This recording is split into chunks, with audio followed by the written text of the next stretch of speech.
Well, hello everyone. Welcome to Smells Like. I'm Josh.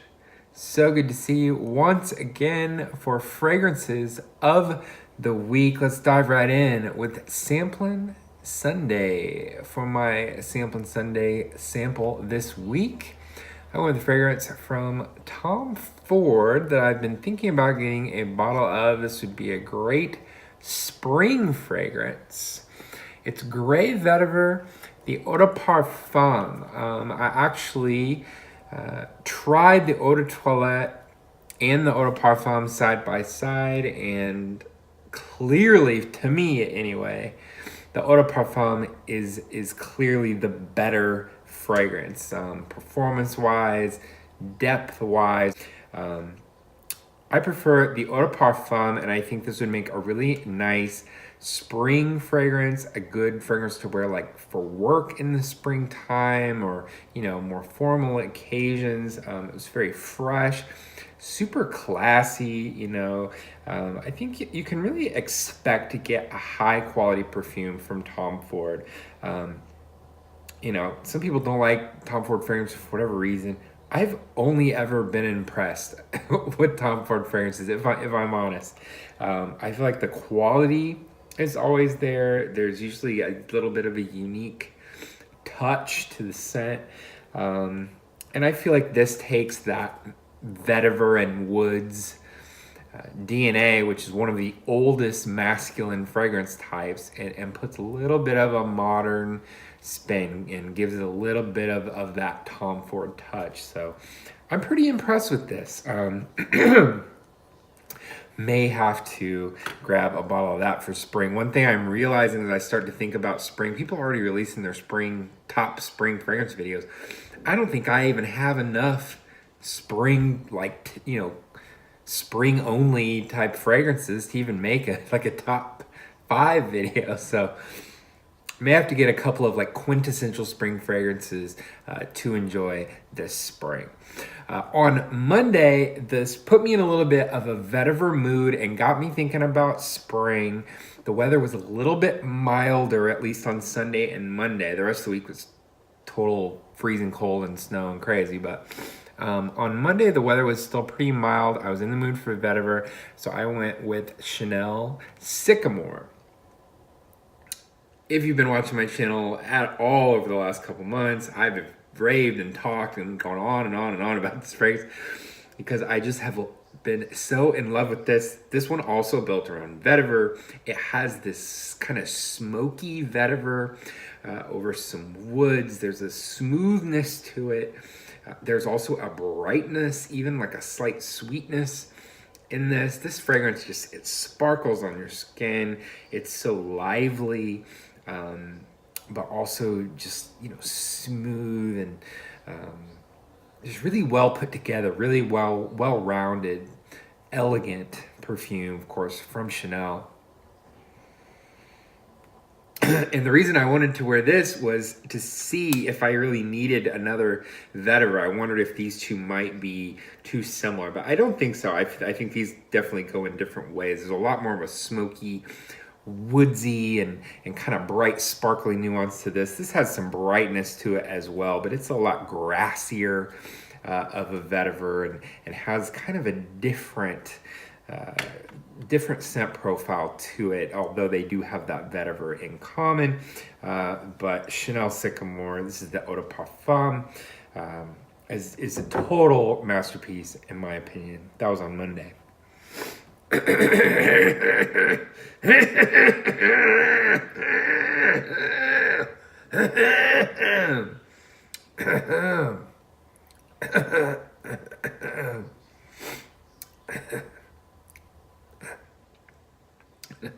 Sorry.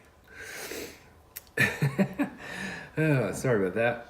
Got a little out of hand.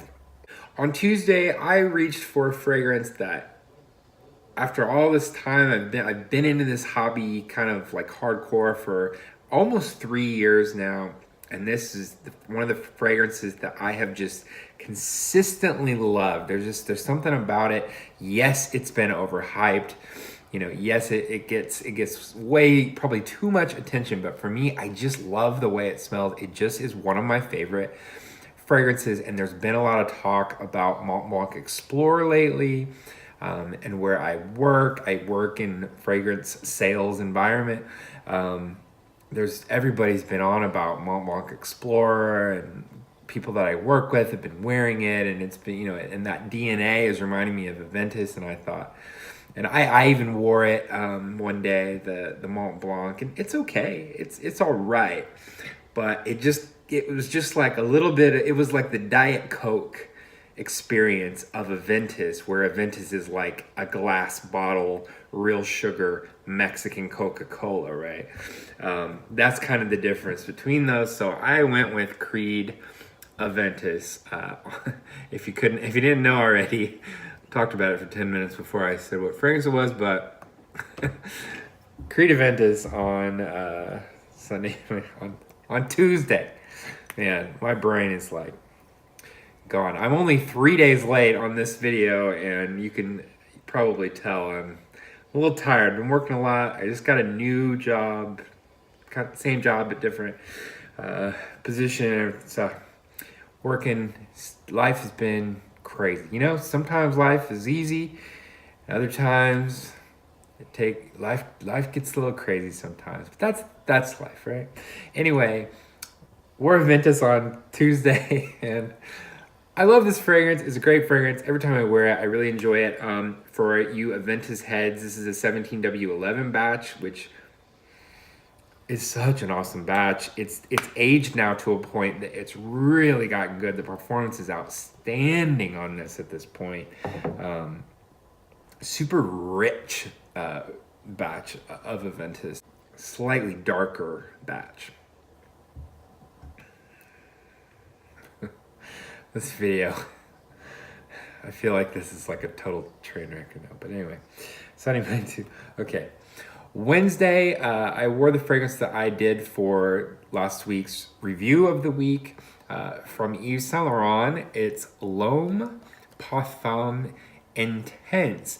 This is my dark horse designer, or men's designer, kind of a dark horse of the men's mainstream designer genre. This thing doesn't get a lot of love. In fact, it's gotten a lot of terrible reviews since it came out back in, I want to say like 2013. I think this came out in 2013.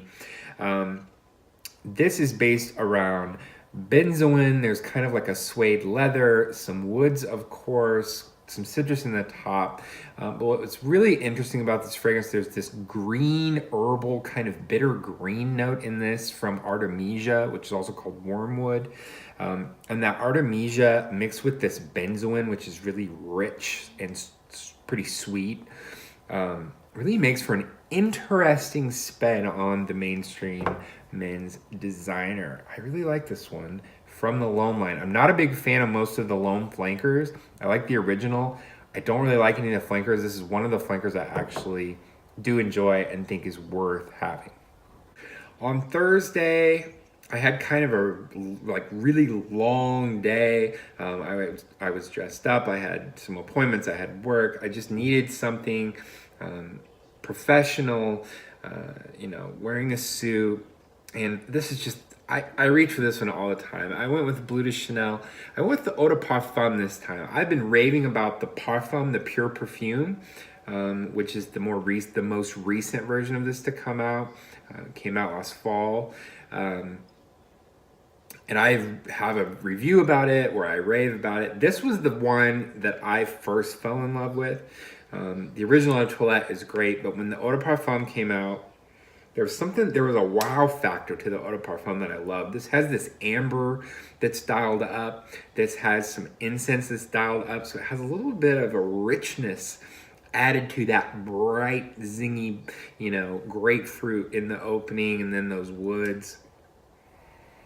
I never get tired of wearing this. I love the way it smells. And on colder days, I almost think the Eau de Parfum works in a better way in some ways than even the Pure Perfume. The Pure Perfume is really sharp and zingy, and has a lot of depth to it. But there's some depth to the EDP on Bleu that I really like in cold weather in a professional setting. There's a warmth to it that really wears well in colder weather. Um, this was like my first love in the fragrance world, so I'll always love this one. On Friday, I was dressed up, but I was feeling good. It was Friday. I was wearing like some new clothes that I got, like some new dress clothes, and just like feeling kind of slick, feeling cool. I wanted a fragrance that like complemented my new, clothes, and I had some new dress shoes that I bought, and I was just like feeling good. I went with Dior Homme Parfum. Really just fit my kind of upscale outfit and the mood that I was in on Friday, and just going out, killing it at work, and then getting to have the weekend and everything. So Dior Homme Parfum is amazing. This has ambrette seed in it, and most of the time people talk about the iris and the leather with this fragrance, which are big parts of it. I believe there's also sandalwood and cedar, but the ambrette seed in this, which is something that is also called musk mallow, it's used to create like a musky type of note. I didn't really realize what ambrette seed necessarily smelled like, and then I got a sample of a Chanel fragrance that uses ambrette seed. It's escaping me which one it was. Was it La Pausa? Or 31 Rue Cambon? Anyway, I got my hands on some Chanel samples, which I'm going to go over them this week. I'll do a video. Probably the next video after this one will be me going over some new Chanel samples from the Chanel exclusives that I got. Anyway, one of them was based around this ambrette musk mallow note. It's like a sweet, strong, musky, but also kind of soft, almost like fuzzy textured note. And then when I wore this, it really made me notice that note. There must be a lot of that ambrette in here. And apparently that's a note that I really like. I really love that in this.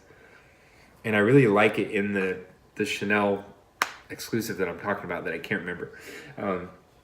If you want to find out which one, just stay tuned to my video where I talk about the Chanel samples that I got. Finally, on Saturday, day off, able to relax. It was so cold and snowy and just crazy.